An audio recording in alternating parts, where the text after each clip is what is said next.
I think I heard in a podcast somebody describe Cymbeline as like an impressionist painting. If you look really closely, all you would see are the little dots. And so you don't see the whole picture. But if you take a step back and you let the play wash over you, you will understand it.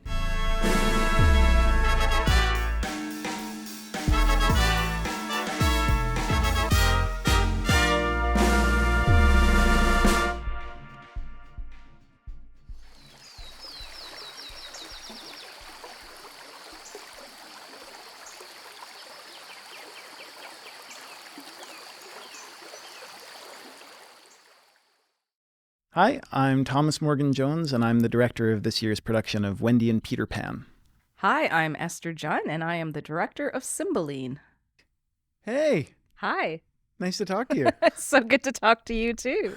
So, you directed this extraordinary and such a beautiful production of Cymbeline, so we're going to talk about it for a little while. Great, thank you. Yeah.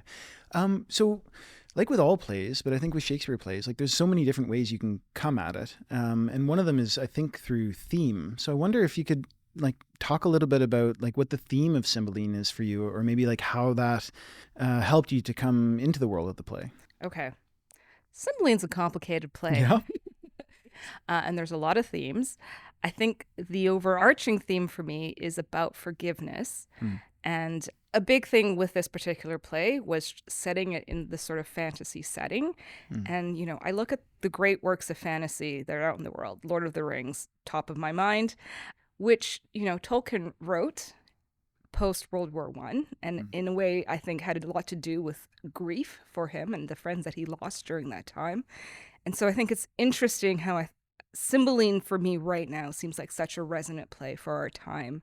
And I think it's also because we just came out of a pandemic, and I think there's a certain amount of grief that we all were feeling during that experience. And so that's why I feel like right now Cymbeline feels so resonant. And so in the sense of that, I think setting it in the sort of fantasy world, it starts off in a place of grief. And we're all going through it, and it just seems like why this play is happening now. And then I think what happens is Cymbeline themselves is in a place of grief at the top of the play. She lost her children over 20 years ago, and then things in her kingdom just started going wrong. And it starts going wrong for it environmentally. It starts going wrong for how she's ruling, and then she's starting to lose control of her world. And in a lot of ways, then everybody else around her is also sort of circling in the same waters as her. But by the end of the play, as Cymbeline learns about forgiveness, Imogen learns about forgiveness, Posthumus learns about forgiveness. And that's sort of where we end up. And then everything comes together at the end. And so I guess forgiveness thematically is there, but it's mirrored with the reason why I chose fantasy, and that it's feel like that's where we are currently in the world right now. And I would love everybody to learn that perhaps some forgiveness, whether it's of themselves or other people, that we can find some peace together. Yeah, that's amazing. And did you find that the multiple generations, like all the ages of the characters, but also the actors came into play, like in terms of conversations about forgiveness or in realizing that idea? Like when you list these amazing works of fantasy like Lord of the Rings or other things, what's great about them is that you have like there's like generational torch being passed, or like wrongs are being righted by future generations, or you know, that sort of thing. Absolutely. I mean, you know, one of the great things about working at Stratford, of course, is that within your rehearsal room, you always have different generations of actors. So we have, you know, Lucy Peacock, obviously. And then we have people who have just, for the very first time, just had their, you know, premiere on the Stratford Festival stages. And it's sort of interesting, the dynamic within a rehearsal room is everybody learning from each other. And whether that's Lucy also learning about a brand new TV show from a 20-year-old or a new song, which is great, or also the 20-year-olds just watching somebody like Lucy and Rick play with each other in rehearsal. It's this sort of awe-inspiring thing. And then, then you have the generational stories within Cymbeline of a certain generation dealing with stuff, sort of a middle generation dealing with love, loss, and maybe a little murder. And then you have, you know, the younger actors who are all learning their craft and learning how to deal with Shakespeare. So, yeah, it's all in this sort of big, beautiful mess that is Cymbeline. Yeah. And what's really striking about the production, like the performances are amazing, direction, design, all of it. But design-wise, like, could you talk a little bit about how you came to both the costume design, also the set design, which, if it's okay to give spoilers away about like what it looks like, but it's such a strong offer too, like with like the one piece that's there the whole time. But then also too sound, which I think is really profound in the show, like the way that it fills the space and works in transitions and all of that. Could you speak to any of those elements? Yeah, well, it did all start with, I mean, full disclaimer, it was very much about all the fantasy shows that I've been watching recently. And that, of course, starts with the Lord of the Rings trilogy, but also like what is on TV right now, things like Wheel of Time, Rings of Power, which is obviously the prequel to Lord of the Rings. Yeah. And then there's a lot more youth-oriented ones like Shadow and Bone. Even actually the last Airbender, I'm really interested in world building, and there's something about Cymbeline as soon as I read it. It's in an ancient world, in an ancient time, in a world of gods, like gods still rule in this particular kingdom. And so I couldn't help but be affected by all those. And the huge image that's actually talked about throughout the play is trees and nature. And so having just watched Rings of Power, there was something about the trees within that made me think about the trees in Cymbeline. And then it just came to me about a very sort of representing Cymbeline's kingdom is this very large dead tree. You know, and the very end too, the soothsayer has this prophecy about, you know, the branches being rejoined, which is where you come up with that last ending image, which I won't go into detail on. Yeah. So definitely those franchises were very present. And I think what's also interesting, again, is generationally, which of these series actually hit with different generations. Within our cast, there was actually one person in our cast who had never seen Lord of the Rings. And I'm still not over that. Yep, anyways. So that's where it started from. I'm just going to have to shout out Wheel of Time, because what I loved about that, the production design on that particular show, is that they really took from, it was a global experience. Like you could just tell that there was this huge Asian inspired, like I remember this one furniture setting that was just very Asian inspired. And the costumes just melded all these different, I think, sort of cultural aspects, and I really loved that, so that it was a sort of a whole global experience. So that was the other thing that we sort of tried to put within Cymbeline, even though Cymbeline technically is actually set in a very particular like it's mentioned, it's set in England at a certain time. But just like Shakespeare, who I mean, he wrote the play to be in ancient Britain, but then he also moved to Renaissance Italy, because when he talks about Rome and the way they were talking, it's not actually Rome of the time of Augustus Caesar. It was Rome, actually Renaissance Italy. And he talks about certain like machines and clocks and things which wouldn't have been invented in ancient England. So it was sort of, I'm like, well, if Shakespeare took liberties, I'm going to take liberties. So we have all sorts of anachronisms anywhere, like a banjo, which we decided to throw in because that's what the actor could play. And I was like, well, why not? Yeah, so it that all inspired the design, and I was really lucky with my designers. I have Echo Zhou, who did the set and lighting, and you know, she took a lot of inspiration too for like from Studio Ghibli, and awesome. Yeah, so just having, and I wanted Echo because she does have this very sort of Asian aesthetic, and I wanted to bring that into the show. And then Michelle Bohn, who did costumes, I mean, obviously she's done so much work here. She's also a huge Lord of the Rings nerd, so that was also part of that. And I think we all just had a lot of fun world building, because you know, it's fantasy, fairy tale. Like it was just, we let our imaginations go wild, and it was just a lot of fun, and we got along really great. And Olivia Wheeler, our sound designer, she was amazing. You know, she's of a slightly younger generation, but she's just so good. I could just say, I sort of want this thing. And then she would literally like give me 2 or 3 options, and I'd be like, yes, to all of them. And so, and yeah, I think she also brings in a slightly more youthful aesthetic within it that I also just really appreciate. And I don't know, we all just got along really well. And I can't forget Kong Kie, who I actually composed all the music that you heard. So I think between Kong Kie and Olivia, the sound is pretty epic. Yeah. Kong Kie is also a huge Lord of the Rings fan, which I did not know when I hired him. So That was really funny. I mentioned something once and he goes, "Oh yeah, like that scene with Samwise." And I was like, "What?" And there you go. And I found out that he's like, "Of course I watch them all." So It's amazing. Yeah, it seems like it's almost like a prerequisite for working on the show. yeah, You know, yeah. it's interesting because you talk about the world building. For me, like watching it, it's like the world is so clear, and it's probably because of all these elements that you're talking about. But the other thing is about the text, like the storytelling between direction, design, but also the performances. Like the text is so clear, and I wonder, like, what do you love about working on Shakespeare? Like, do you work on a lot of Shakespeare? Like, what are your favorite things about working on Shakespeare? What has it been like working on this Shakespeare? Especially in this place that has such a history of it, and as you said, some performers that have been working here a long time that have worked on a lot of Shakespeare, and maybe some that are here for the first time working on Shakespeare. I have always loved Shakespeare. It's probably the one thing that really actually got me into theater and directing. And it's been unfortunate, I feel, that I haven't been able to direct Shakespeare till now. But, go big or go home, I guess. Because my first one is Cymbeline, which is not the easiest. And obviously it's here. But also thinking about directing a Shakespeare here at the Stratford Festival is like not useful for your own mindset when you get into the room. You just have to focus on the text. And I mean, it's such a joy. I think the greatest thing about directing Shakespeare is that it just keeps giving. Like, I hear new things all the time.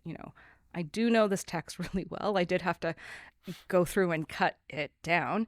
And there's still so many lines that I miss or almost grieve, but then when I hear these actors with each show and they just get better and stronger at everything, I just hear things in a new way. And it's always like, it's funny, I'm sure this happens to you when you direct. Sometimes you sort of reply to people with lines from your play. Yeah. And I'm constantly wanting to reply to people with lines of Shakespeare now. And I'm like, ooh, I sound so good. Or I can't remember it quite perfectly. And then even I know, I'm like, nope, the rhythm is wrong. I didn't say that right. Yeah. But he just has the most beautiful poetry. Like, people forget it's actual poetry, and just you think about things that happen in your life, and if you wanted a poem, there's so many great lines from Shakespeare that just encompass a certain amount of feeling. And I think that's the thing.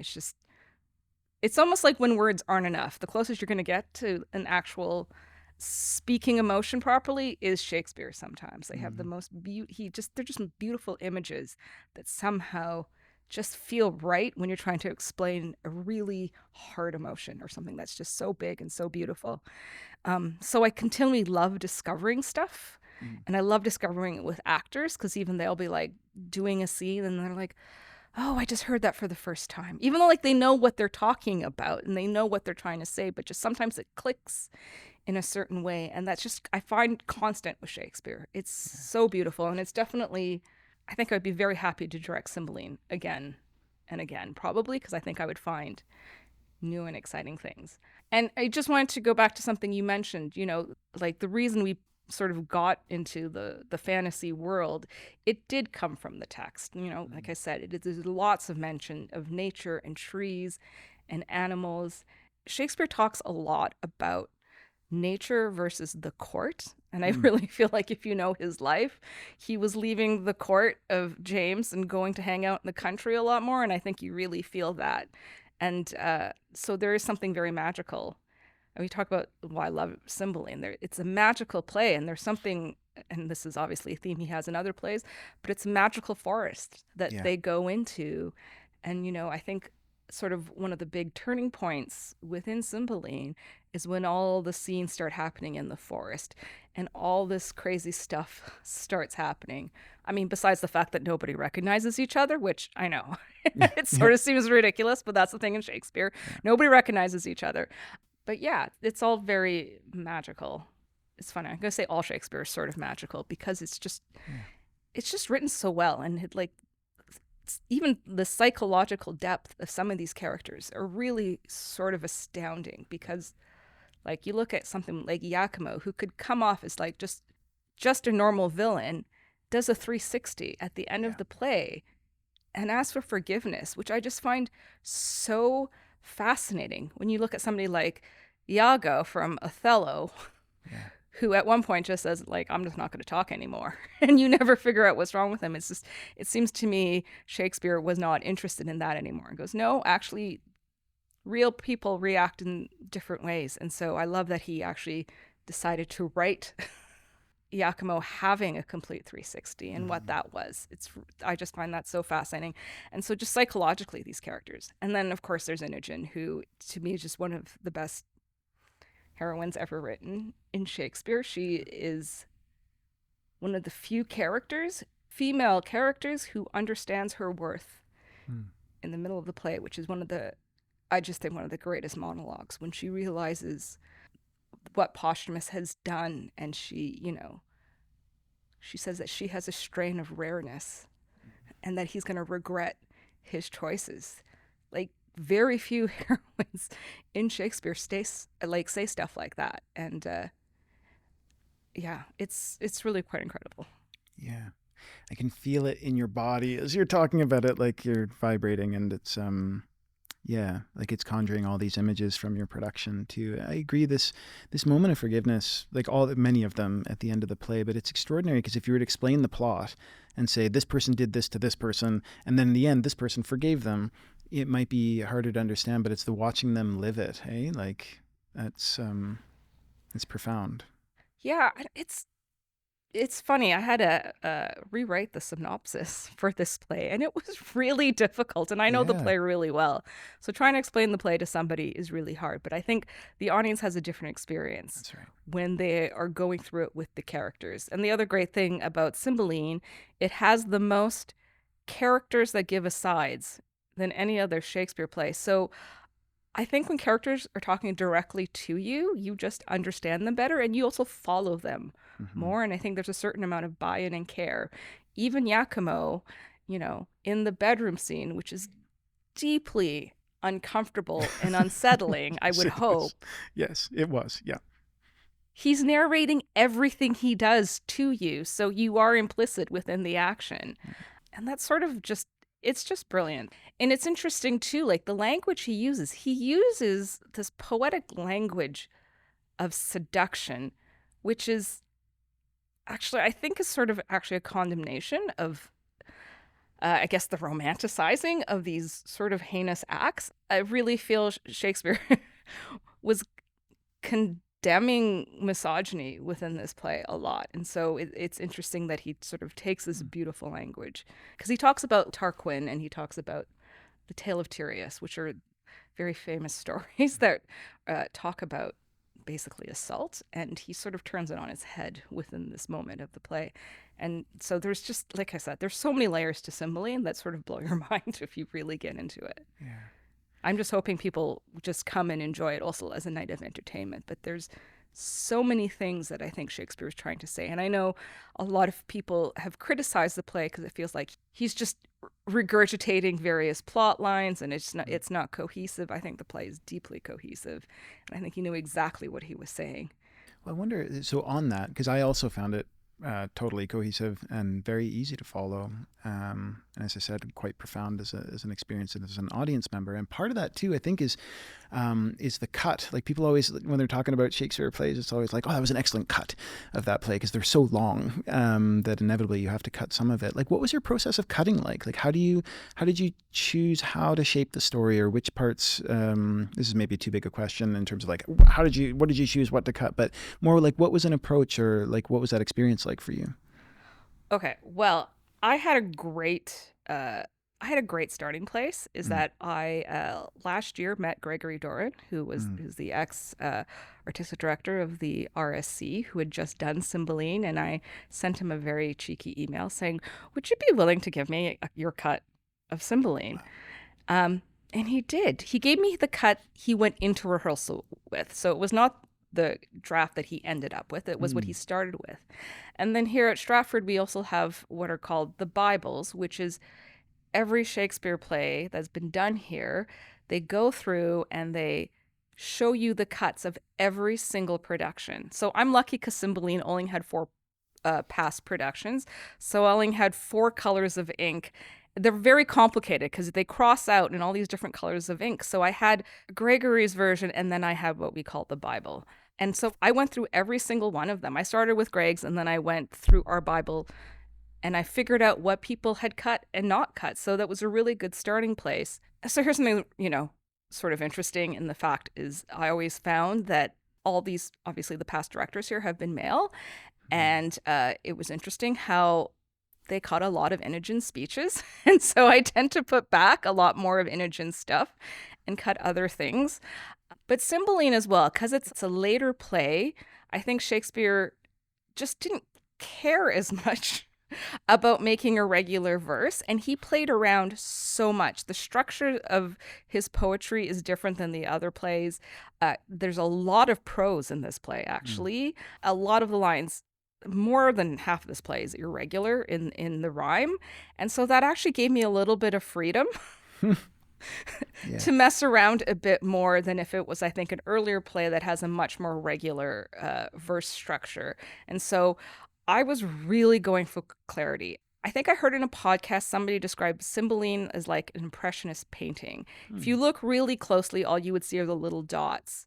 And so you don't see the whole picture. But if you take a step back and you let the play wash over you, you will understand it. And so, which I 100% agree with. But knowing that, and because it is so complicated, clarity was my number one thing in trying to get this cut happening. And so I would just like, and again, I was going off of the Bible. Antony's last production was really great and really clear. So, you know, he would just change words and I would just change words. Like just some words, I'm like, I'm not interested in having the audience pull out of the show just because they're like, what do they mean by that? And so some words I would just change. In the prose section, it was super easy. We would switch things around just because I'm like, it just makes more sense this way. And then within the verse, sometimes I remember I actually had a little phone call with Antony because I was starting to lose my mind. And I was like, I don't think I can cut this properly. I've lost the plot. I don't know what's happening. I can't make this make sense. And he was like, Esther, in the long run, they just need to sound like they're humans. And then he also said, it's a later play. He didn't care. Just do what you need to do to make it clear. And I just felt such relief and freedom. And so that was my goal, was to make it clear. And it was great too, because, you know, people like Johnny Goad, who has so much experience, there were some places where I'm like, I know this cut is not, it was a little bit messy, like crunchy is what I called it. And he would fix it. He's like, well, if you switch this word around and maybe this word around, then the meter's back. And I was like, thank you. So yeah, it wasn't all me. It was nice to have some experts. But yeah, my main goal was just make him sound human. Yeah, mission accomplished. Thank you. For sure. I wonder, so where the play happens at the Tom Patterson Theatre, it's like really amazing. This theater festival is, it's been around a long time now, like well past the half-century mark. But there's this new thing here, right? Like with the Tom Patterson Theatre, and it's a new construction. Only so many people have directed plays in there, and you're now one of those people. And I wonder if you can give us any insight into like what it's like to direct in that building, both in terms of like, oh, it's so exciting because of X, Y, Z, or also, hey, here's some challenges about, you know, this building, as there is with any theater architecture. But it's I'm really I'm personally super duper curious to hear about your insights into directing on that stage. I love the Tom Patterson. It's such a great stage. I love directing in the round or in a thrust because I feel then actors just in general have to be a bit more 3D. There's no cheating on a proscenium. And also prosceniums, you know, I know as you're working on the Avon, have quite a few quirks. Yeah. So yeah, on the Tom Patterson, there's very little hiding. It's just such a long thrust. It is based on the old Tom Patterson. And the last time I worked in the old Tom Patterson, it was John Gabriel Borkman, which was actually in the round. And I really love that configuration. Yeah. But I also learned a lot from that experience and watching other people direct on that, just about things like the diagonals and like actually the distance. Even if a scene is like just two people being very intimate, they still have to be like a good couple of feet apart. And to everybody else, like if you were up close to them, you might feel like, oh, they're really far away. But to the audience, especially who are a little bit higher up, they actually don't seem that far away. And it's so great when you do have people who know the space. So somebody like Lucy just automatically blocks herself and moves a certain way or always goes on a bit of a diagonal. And then you could see the other actors who don't know the space watching her and sort of trying to adjust and follow her. I can't really explain again other than using the word magical, but you do have to feel it out. And also like I have to say, being in the rehearsal hall where we have it taped out is not the same experience. So when you go to do your on stages at the Tom Patterson, it's just everything changes. And you also realize that your audience is quite high. So they actually see way more than you think. So they can see patterns and designs on the floor in a way that you can't in a proscenium. Mm-hmm. And of course, yeah, you're always having to deal with sight lines, and one person on one end is going to see something different than the other end. But as long as people sort of keep moving, again, using diagonals and like really connect with each other, because it doesn't make a difference if one person is at one end of the stage. If they're really connected, it still works in that space. And I think it's such a good exercise for all actors to have to work in spaces like that, because it actually, in a lot of ways, you just have to be more realistic, and you do act through your back, and your physicality is so much more important. Obviously, you have to do all these things on a proscenium, but I guess there's less places to hide. Yeah. So that's what's really interesting. And then technically, I think I was mentioning this to you earlier about how, because the travel time to get to the deck at the Tom Patterson this is great. Is so much more like, if there's a blackout at one scene and then you want the next scene to start right away, the stage manager basically has to call that actor probably before the previous scene has ended, just so that they walk to where they need to be for the other scene to start like way earlier. So, and I think the coaches said it's like 19 seconds to walk across that stage. And so you have to actually put in all these timings while you're doing tech. And then also figure out where the actors, like if you're doing quick changes, what side of the stage you're going to exit on for their next quick change, because they have to put a booth so close to them or so far away from them, because the place is massive. It's a giant circle in there. It's like a running track. And I do feel that the actors get a bit of a workout, because they're just running around on a track trying to get to their exits and entrances all at the right time. That's a challenging part. But I think, it's worth it, because I think the payoff for the audience is that they sort of feel so close and in the midst of action. It's like an arena in a good way. Mm-hmm. Arena as in like Colosseum, gladiator, sort of. Yeah.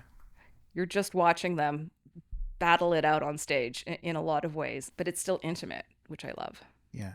Oh yeah, you feel like you could reach out and touch anyone, eh? Like on the stage, yeah. the proximity. Yeah. I'm curious about the element of surprise and play creation. Like, what surprised you while making this play, or like what surprised you watching it through an audience? Like, now that you've been able to have that experience, like as we're filming this, you're just near the beginning of the preview process, but you've been able to like experience everything through rehearsals, and now you've been able to watch it through strangers, and through the public and the witnesses, So what's been surprising? I think my most recent surprise was just because I've been in it for so long, and I keep saying to people, I'm like, the play makes perfect sense. You just have to watch it. But watching it again, I was like, oh, wow, this play really is complicated. I think because I've just been in it for so long, and it makes, I don't know, the sequence of events now makes so much sense to me. It was surprising to be with an audience and going, oh, it is really complicated, but they were also with us. It's, it's still a 3-hour Shakespeare, and actually how quiet they are has been probably the most satisfying and surprising thing, because they're just watching the action on the stage, which I think, I guess is probably one, the greatest things we can as directors achieve. Also, the Tom Patterson is acoustically, it's a bit of a vault. You drop anything in there, you're going to hear it. So the fact the audiences were so quiet was actually, I thought was a huge win. That's another challenge to the Tom Patterson. Sorry, I forgot, is that the backstage is actually part of the auditorium, so you can still hear actors walking backstage, which is something we still have to work on. But that place is like, you can hear everything in that space, and so I think it was really gratifying that the audience wasn't constantly shifting or unwrapping candy or anything like that. So yeah, I think it sounds so ridiculous for me to say, but yeah, it's just that, oh, this is a complicated play. Yeah. But also, like I said, I hope you just follow along. And I love that feeling where you just have to pay attention, and the story comes and it pulls you along with you. And so it's like the actors guide you through this crazy world. Yeah, totally. In terms of the overall, so the season's got this theme of a world elsewhere.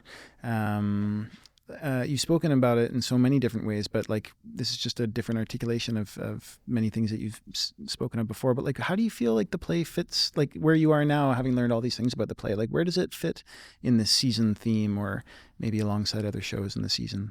Well, I really do hope that the audience is transported somewhere else. Like, as I said earlier, I think one of the greatest gifts about this play is that for me as a director and my creative team is that we get to build a world and then inviting the audience into that world. Mm-hmm. I mean, it's such a privilege and it's such a joy. And so once you enter within the world of Cymbeline, that you do feel like you are somewhere else in a different time and a different place. I mean, because that really is magic. That is the magic of theater. If you make anybody believe for just a second that they're completely somewhere else, I mean, our job is done, isn't it? And that's sort of the joy of what we do and why I ever direct is for that moment of magic. So if we can do that with Cymbeline, great. And then going back to what I talked about earlier of like fantasy can be very much like an allegory for our current times. I mean, that's how a lot of people deal with difficult situations. This is why we watch some of these plays, is that we understand, like I said, Tolkien wrote it because he was trying to deal with whatever grief that he was dealing with about World War I. And that for us also, like, we can look at these characters living out lives and we can still glean lessons from them because it is one step removed, but hopefully by the end that, our final scene of Cymbeline is a 20-minute scene with every single person on stage. Yeah. With every revelation possible. But the entire thing is actually about forgiveness. And so I hope by the time you get to there that, you can glean some lessons, that might resonate in your own life. So you sometimes have to go a world away to come back to yourself. Beautiful. Yeah. So, okay. You mentioned about directing. So I just want to pivot away from Cymbeline now and just like focus on you and your directing practice. And because you have this amazing body of work that like spans genres and nationally, internationally, and so I'm curious, like, what do you love about directing, or what's exciting you these days, or what are you curious about, or what's exciting you about being in the rehearsal hall, storytelling, making shows? Well, as I mentioned, world building, I think, is the fun part of it, but also like, I think, how do I be part of society?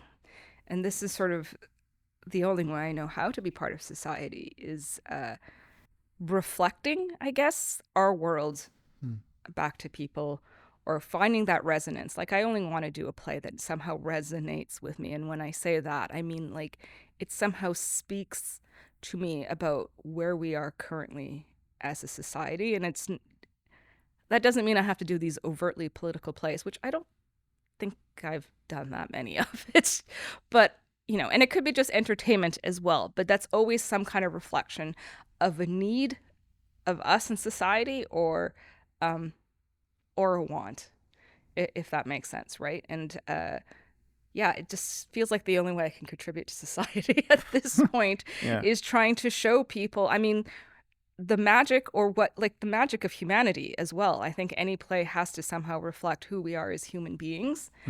And for some people, there might be a lesson in that, which would be awesome. But if not, if I've made people forget about something for an hour, I think that's pretty special. Or I made somebody think about something, of course. And the best thing is making somebody laugh about something.